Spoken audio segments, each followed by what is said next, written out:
Bonsoir à tous, mercredi 23 mai, bienvenue dans le 7-8 journal sur TV 78, 26 minutes pour faire le tour de l'actualité locale et régionale, les titres de cette édition.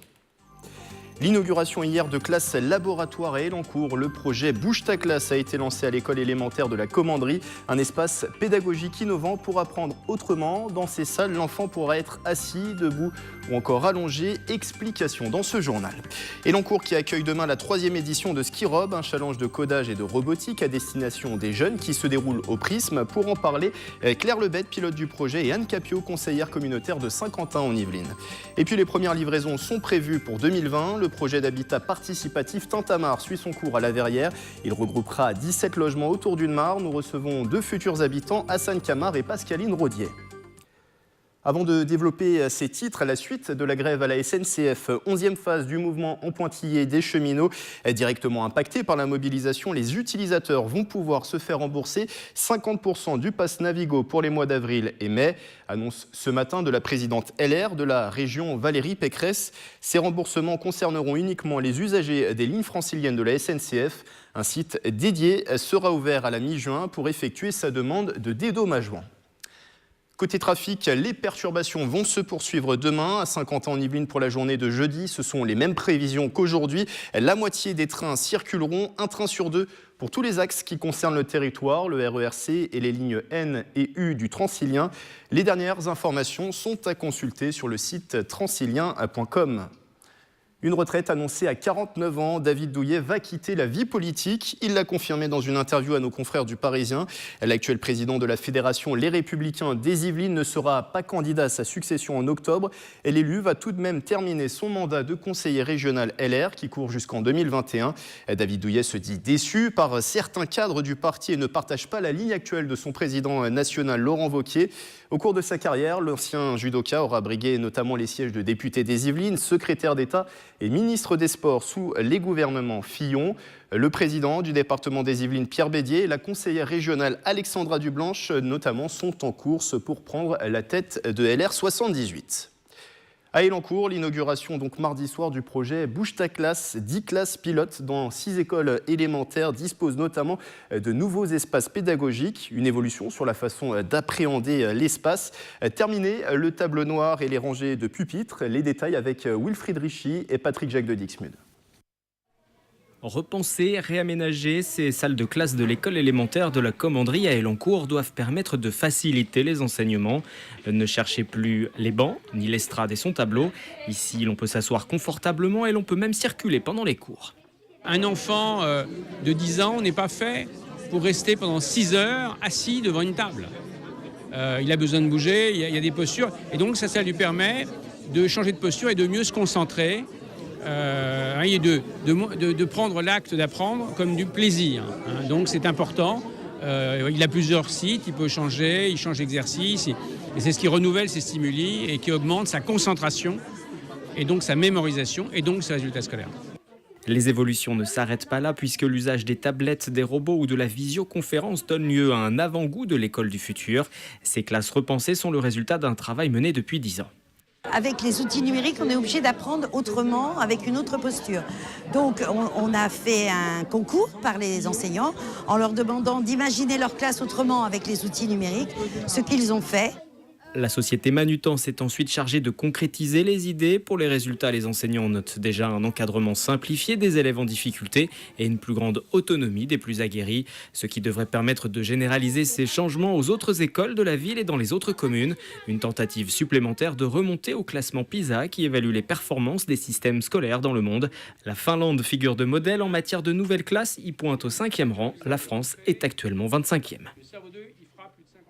On l'a vu dans ce sujet, c'est Anne Capio, bonsoir. Bonsoir. Vous êtes deuxième maire adjointe d'Elancourt à l'éducation, à l'école numérique et au périscolaire, conseillère communautaire de Saint-Quentin en Yvelines, également conseillère départementale. Alors vous êtes venue pour parler d'autre chose avec Claire Lebet, bonsoir. Bonsoir. Vous êtes proviseure adjointe du lycée des 7 Mares à Maurepas, pilote du projet Skirob sur le bassin de Saint-Quentin en Yvelines. Alors le 3e challenge Skirob se déroule demain jeudi au Prisme d'Elancourt. C'est un challenge de codage et de robotique interdegré. Expliquez-nous un peu le principe de Skirob. Alors le challenge, la journée de demain, est le final du projet qui est un projet annuel. C'est un projet qui fédère les classes autour de la programmation, du codage. Ça répond de manière réelle au programme de l'éducation nationale.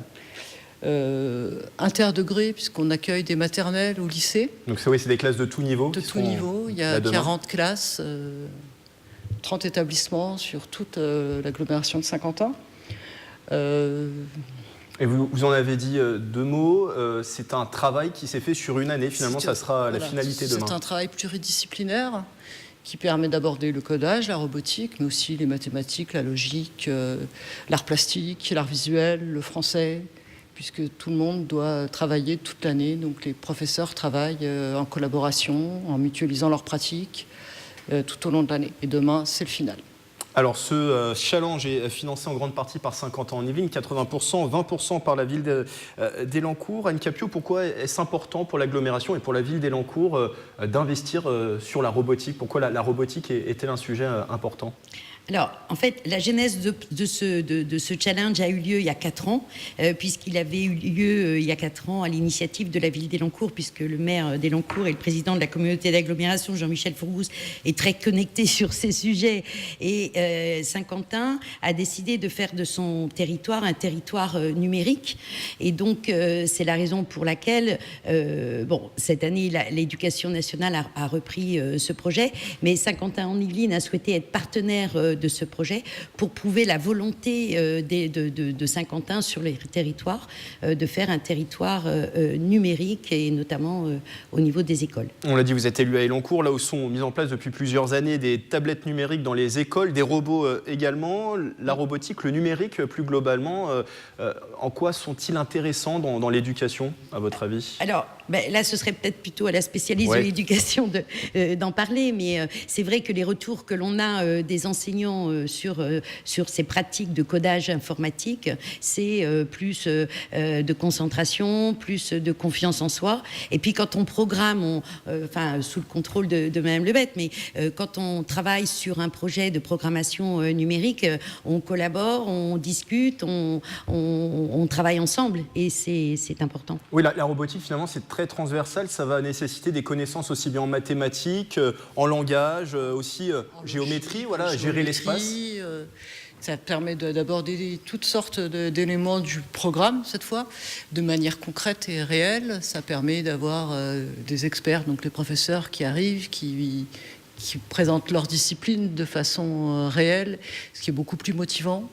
Ce qui permet aussi, donc on est non seulement interdegré, mais ce qui permet aussi du travail collaboratif entre les professeurs, d'un même établissement ou entre établissements. Alors comment ça va se dérouler concrètement demain? On l'a dit, des classes réparties en équipe. Comment va se dérouler cette journée? Alors ça se déroule en 4 phases. Des phases à peu près des tranches d'âge qui nous réunissent les cycles 2, les cycles 3, ce qui nous permet déjà de faire la liaison maternelle élémentaire. Une deuxième phase, c'est des phases de 2 heures à chaque fois qui accueillent à peu près 200 élèves. D'accord. La deuxième phase, c'est les cycles 3, donc du CM2 à la 6e. Donc on retrouvait la liaison interdegré école élémentaire, collège. Là, plus l'après-midi, on arrive avec les plus grands. Donc là, on a le cycle 4. Donc eux, ils ont aussi travaillé des compétences du brevet à ce niveau-là. Et la dernière phase, les lycées qui nous permettent de travailler aussi la liaison 3e, seconde. Quels sont les critères d'évaluation? Qu'est-ce qui va départager finalement Qu'est-ce qui va départager les équipes? Alors déjà, ils ont eu toute une partie qui a déjà été évaluée sur le travail de publication qui a eu lieu tout au long de l'année sur le blog. Donc ça déjà, le nombre d'évaluations, le nombre de productions, la qualité, la richesse des médias qui sont posés. On écrit en français correctement, c'est mieux quand on produit. Puis demain, donc les jurys, nombreux et variés, puisqu'il y a des jurys d'entreprise, des jurys de la communauté d'agglo ou de la ville, des enseignants. Eux vont démarrer vraiment évaluer la programmation, le codage, si les capteurs sont utilisés, s'il y a des boucles, s'il y a des algorithmes. À chaque fois, c'est évalué en fonction de la tranche d'âge et donc des programmes éducation nationale par robotique, les compétences que les enfants doivent acquérir. Et Anne Capio, c'est un événement important qui va arriver pour 50 ans en Yvelines fin septembre, la Ryder Cup. Cette année, pour ce challenge, le fil conducteur, c'était justement la Ryder Cup. Voilà, on a trouvé ce thème avec Claire, qu'il était intéressant de développer ce thème de la Ryder Cup. Donc le parcours que les enfants ont eu dans le cahier des charges, qui sera le même pour tout le monde, avec des difficultés différentes selon les niveaux. C'est un parcours qui a été réalisé, je tiens à le citer, à le préciser, par les animateurs des centres de loisirs de la ville d'Elancourt, à qui on a donné le cahier des charges et qui nous ont gentiment préparé le parcours avec les enfants dans les centres de loisirs. Ça a été aussi une activité tout au long de l'année. Et nos robots sont aussi customisés donc, par les professeurs d'art plastique, forme de robots golfeurs. Donc, voilà, d'un robot de base, on va voir ce qu'on obtient, et ça aussi c'est évalué. Et donc tout sera à voir demain jeudi. Le 3e challenge Skirops se déroule donc au Prisme d'Elancourt et c'est de 9h à 18h. Merci à vous deux, Anne Capio et à Claire Lebret d'avoir été avec nous, d'avoir été avec nous. Vous pouvez retrouver plus d'informations sur cet événement sur le lien qui s'affiche en bas de l'écran. L'UVSQ dans le top 15 des universités françaises, c'est un palmarès international qui le dit. Le classement turc URAP place l'université Versailles-Saint-Quentin en Yvelines à la 15e position nationale, une progression de 4 places depuis l'an passé. URAP tient compte des activités académiques de l'établissement, nombre de publications dans le Web of Science, nombre de citations et copublications internationales. Au niveau mondial, l'UVSQ est 336e d'après ce palmarès. C'est l'un des tout premiers en France. Poissy a inauguré aujourd'hui mercredi, un puits de carbone. Le système est écologique. Il purifie l'air à partir du CO2 dégagé notamment par les voitures. Le reportage de Mickaël Elmidoro. Le quartier de la gare de Poissy devrait mieux respirer. La ville a inauguré ce mercredi 22 mai un puits de carbone, le premier des Yvelines. Objectif de ce dispositif lancé après 2 ans d'expérimentation, lutter contre la pollution atmosphérique et notamment le CO2 dégagé par les voitures. Le principe est le principe de la photosynthèse. On prend de l'air vicié que l'on injecte dans la colonne. Dans cette colonne, nous avons mis de l'eau et des microalgues que nous éclairons en continu. Et le fait de combiner l'éclairement plus pollution d'un air vicié, les microalgues vont capter cet air vicié, se reproduire et purifier l'air ainsi. Le totem de 2,50 m a été loué par la ville de Poissy jusqu'à l'année prochaine pour une période de test. Coût total de l'opération, 20 000 €. La commune espère également sensibiliser les passants sur l'environnement. Nous aimerions que les gens se posent la question, parce qu'il y a un aspect pédagogique qui est très important pour nous. Qu'ils se disent, tiens, il y a peut-être des solutions au niveau du développement durable, au niveau de la défense de l'environnement, et qu'ils prennent conscience de tous ces enjeux. Si l'expérience est concluante sur cette première année, le puits de carbone devrait être renouvelé par la ville. L'une de ces valeurs, c'est justement l'écologie. L'habitat participatif se développe. Aujourd'hui, on dénombre environ 500 projets en France. Pendant tout le mois de mai, ce sont les portes ouvertes européennes de l'habitat participatif. C'est l'occasion pour l'un de ces projets de faire le point sur son avancement. On va en parler avec 2 invités qui me rejoignent actuellement en plateau. Nous avons Hakim Kamar, bonsoir. Hassan Kamar. Hassan Kamar, pardon. Hassan Kamar, bonsoir. Et nous avons Pascaline Rodier, bonsoir. Bonsoir. Donc vous serez 2 futurs habitants. Vous êtes 2 futurs habitants de ce projet qui s'appelle Tintamarre, un projet d'habitat participatif qui accueillera donc dès 2020 ses premiers habitants. Juste pour qu'on donne déjà toutes les clés aux téléspectateurs, redéfinir peut-être ce qu'est l'habitat participatif. Alors l'une des particularités, c'est que les habitants prennent part directement à la conception et finalement à toutes les phases du projet. Absolument. Donc c'est une démarche citoyenne en fait d'abord qui permet à un groupe de s'associer et de participer dans la conception de leur logement et également dans la conception de tout ce qui est commun au groupe par la suite. Et c'est pour ça qu'on appelle cela l'habitat participatif, mais il y a d'autres termes qui qualifient également l'habitat. C'est le habitat groupé, l'habitat coopératif, etc., etc. Il y a un certain nombre de termes, mais le terme qui prend le pied actuellement, c'est l'habitat participatif. Et l'idée aussi, voilà, c'est de faire coexister au sein de cet habitat participatif des espaces, qu'on va dire, privatifs et aussi des espaces partagés, c'est ça ? Tout à fait. Dans le projet est prévue on dit une maison commune, mais c'est une salle qui sera commune au groupe, où l'on pourra, et le groupe se réunir et organiser des activités et avec le quartier ou certaines personnes du groupe, si elles veulent. On a pensé à un moment donné, comme il y a une mare au sein de Tintamarre, d'où le nom. D'où le nom, c'est la particularité de ce terrain. Peut-être inviter des écoles pour découvrir la biodiversité de la mare. Voilà, tout est possible. Vous avez parlé d'une notion importante, celle du groupe, parce que vous êtes regroupés en groupe depuis 2014. 2014, c'est l'année où a été vraiment lancé le projet Tintamarre. Alors absolument. Je dois préciser d'abord que c'est une initiative de la mairie de la Verrière. C'est la mairie de la Verrière qui a souhaité que ce projet-là, sur cette parcelle qui est la plus belle, en fait, parcelle de la Verrière, au sein du village. Voilà, donc le quartier du village, et en face du parc de la MGEN, qui est un parc classé. Donc a souhaité que ce projet-là soit un projet participatif et que ça soit aussi une expérience, si vous voulez, pour le futur éventuellement quartier, l'éco-quartier que... Garbécane, voilà. Donc, et du coup, donc c'est une initiative vraiment qui vient de la mairie. Et du coup, est-ce que grâce à ce procédé, les coûts aussi sont réduits, les coûts du projet pour l'habitat participatif, le fait de se consulter avant, est-ce que ce procédé réduit les coûts? Absolument. Donc déjà, par exemple, au niveau du foncier, la mairie a fait un effort conséquent justement pour céder le foncier à notre promoteur qui est un promoteur social, Copimo. Et donc déjà une participation. Elle a également payé un bureau d'études justement pour nous accompagner parce que l'habitat participatif, c'est vrai que c'est aussi simple pour y participer, mais il faut avoir des compétences pour pouvoir amener des informations, choisir par exemple le montage, le type de montage juridique, chercher des financements, etc. etc. Les habitants seront propriétaires sur l'habitat participatif? Pour ce projet, oui. Oui, donc c'est un projet qui a un montage social, c'est PSLA, donc c'est prêt social, accession, location.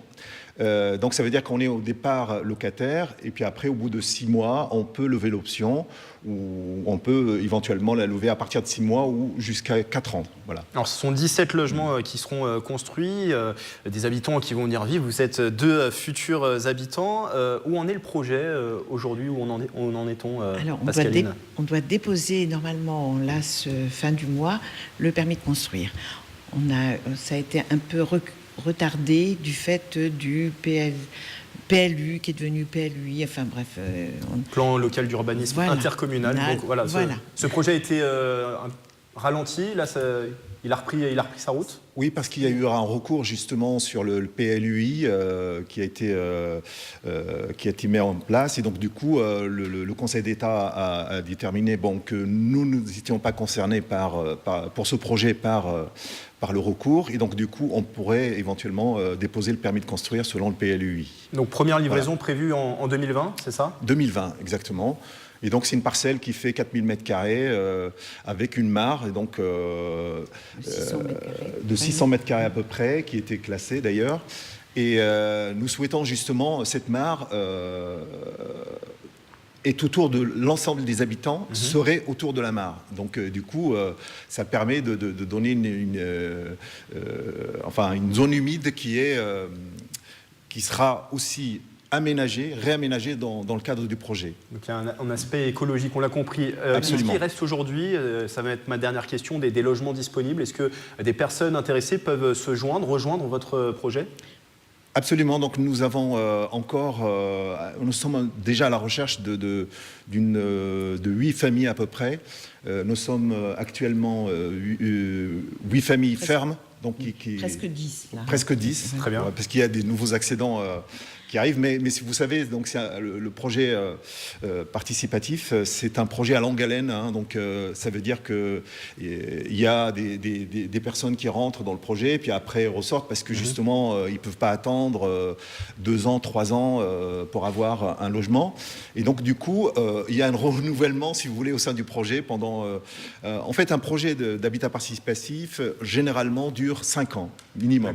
5 ans, depuis la conception jusqu'à jusqu'à la sortie des bâtiments de terre. Et donc du coup, c'est vraiment un travail, comment dire, il faut être vraiment motivé, de longue haleine, et il faut vraiment être motivé pour participer à ce genre de projet qui est très intéressant quand même, parce que pour l'intérêt de... Je vais vous demander de conclure, parce qu'on a dépassé le temps de l'entretien. Juste, en fait, je voulais préciser quels sont les avantages, en fait, l'intérêt de l'habitat participatif. Je vous invite à renvoyer, on va renvoyer au site internet, parce qu'on a malheureusement dépassé le temps de l'entretien. Le site internet qui s'affiche en bas de l'écran pour retrouver toutes les informations, prendre peut-être contact avec vous. Et donc, je vous remercie, merci beaucoup. Je rappelle vos noms, donc Pascaline Rodier, Hassan Kamar, merci d'avoir été avec nous. Vous serez donc deux futurs habitants de ce quartier, donc Tintamarre, cet habitat participatif. Merci beaucoup. Tintamarre.fr et contact. Merci. Voilà. Un mot de sport, c'était une grande première à Guyancourt. Le club local de Kung Fu a organisé une Coupe de France pour les jeunes le week-end dernier. Au programme, démonstration et passage devant un jury. Retour sur l'événement avec Mickaël Elmidoro et Nicolas Dandry.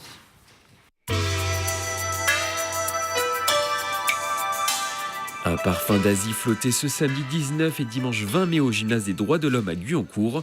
L'enceinte sportive accueillait pour la toute première fois une Coupe de France de Kung Fu pour les jeunes. Un rendez-vous qui a attiré 360 compétiteurs.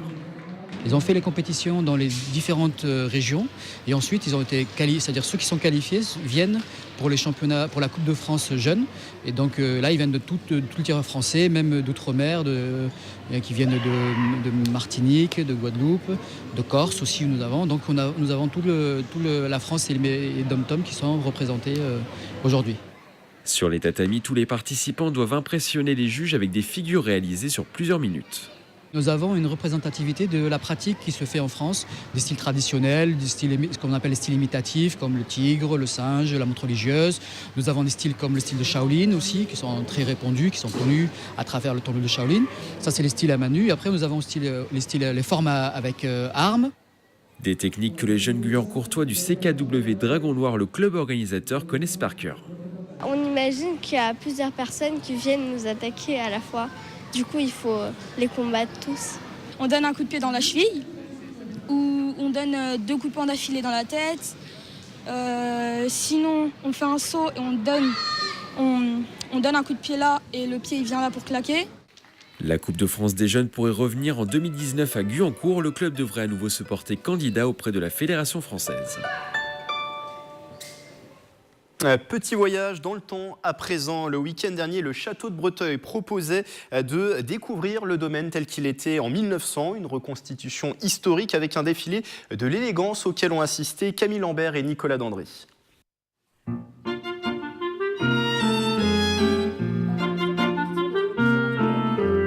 Chapeau chargé de plumes ou de fleurs, dentelles et ombrelles pour les femmes, chapeau haut de forme, gants et cannes pour les hommes.